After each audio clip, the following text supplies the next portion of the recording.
For today's video mga lods, tirada ron adlaw magsisimula mo lods sa tong motor nga Raider 150 mga lods. Ubanin na buddan ninyo mga lods. Ito na pala lods ang ating oil nga gamitin mga lods na Suzuki para sa Raider 150 mga lods na carb. Ito ang oil ang dapat sa kanya ilangis natin mga lods. Ito naman lods ay pangtanggal natin back rin sa ilalim ng bolt mga lods, sa ilalim ng makina. Ito na bolt lods ang ating tatanggalin para makuha natin ang lumang langis. Dito dadaan ang lumang langis lods pag matanggal natin ang bolt na to. At simulan tayo magtanggal lods ng bolt mga lods. Ito na bolt loads at itatanggalin dahil dito lalabas ang drain ng ating oil mga loads sa ating mga motor. Kailangan talaga natin loads ay marunong tayo pumalit ng ating mga oil at saka filter sa ating mga motor. Hindi tayo marunong mag-change oil mga loads, magpalit ng filter at pupunta tayo ng mga shop na simple mga loads, malayo ang biyahe, simple mainit ang makina, kailangan natin pahingain. Kasi bawal lagyan ng langis o mag-change oil pag mainit ang makina. Okay pa ang ating langis load pero kailangan natin palitan loads kasi magdalawang buwan na to loads, hindi pa nalagyan natin ng bagong langis. At ito ang ating isunod tanggalin loads, agihanan ng langis load, dito ilalagay yung langis at tanggalin natin para malinisan natin mga loads. At pagkatapos load ating punasan kasi maraming mga balas mga loads at duminikit. Ang ating linisan na maigi mga loads para okay ang ating pagpalit ng oil. Itong tools na ito mga loads gagamitin natin mga loads para pagtanggal sa filter mga loads, nilagyan ng filter. Itong tatlong bolts load tanggalin natin mga loads kasi dito nalagay ang filter mga loads sa ating mga motor. Para natin mapalitan ng bagong filter mga loads sa ating motor. Siyempre mga loads pag bagong oil, bago din ang filter ilalagay natin para okay ang ating pagkagawa. Para condition ng motor mga loads kasi bago lahat mga loads, bagong oil, bago din filter. Ayan mga loads, tapos na kukunin natin ang filter mga loads.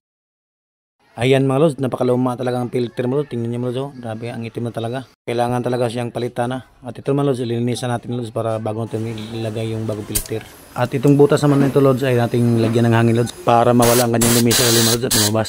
Ganyan lang lods, na napakasimple mag-change oil ng magpalit ng langis nating motor ng Raider 150. At ito din lods, takip ng filter, ilinisan din natin lods para malinis lods. Pati na rin loads yung mga bolt mo, linisan natin mga loads para malinis talaga. At bago natin ilagay yung filter mga loads sa ilalim.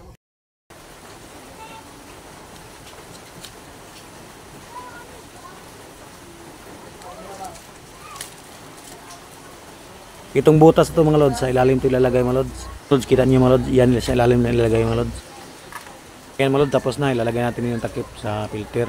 Yung bolt natin sa filter mga loads ay maliit lang sa taas mga loads. At sa baba ay dalawang mataas.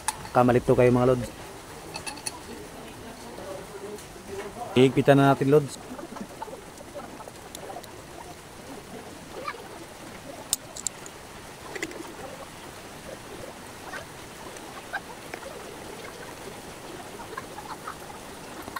Ayan loads, tapos na natin ilagay yung filter mga loads. Okay na yan. At itong bolt na to, ibalik natin sa ilalim ng makina para malagyan natin ng langis. Kailangan talaga loads, magpalit kayo ng oil at langis sa inyong mga motor at saka filter. Kailangan talaga hindi mainit ang makina para hindi masira. Para hindi ma-lost thread yung mga bolt natin mga loads sa ating mga motor. Ayan load, tapos na, lalagyan natin ng bagong langis. Ito bang i-shout out mga loads sa itong mga followers, mga viewers mga loads. Daghang kayo salamat mga loads sa inyong suporta mga loads. Sana mga loads ay mayroong kayo natutunan mga loads sa ating video mga loads nga kung paano magpalit ng oil at filter sa ating motor na Raider 150 mga loads. Huwag niyong kalimutan mga loads, mag-follow, mag-share, mag-like sa itong mga video mga loads. Daghang kayo salamat mga loads sa inyong mga suporta mga loads.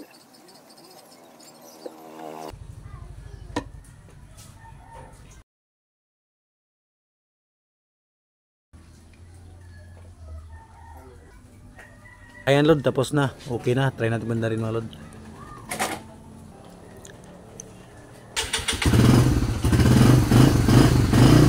Alam po mga loads, kung mayroong kayo natutunan sa ating video mga loads, huwag niyong kalimutan mag-follow, mag-share, mag-like mga loads. Bye bye po and God bless. Thank you for watching.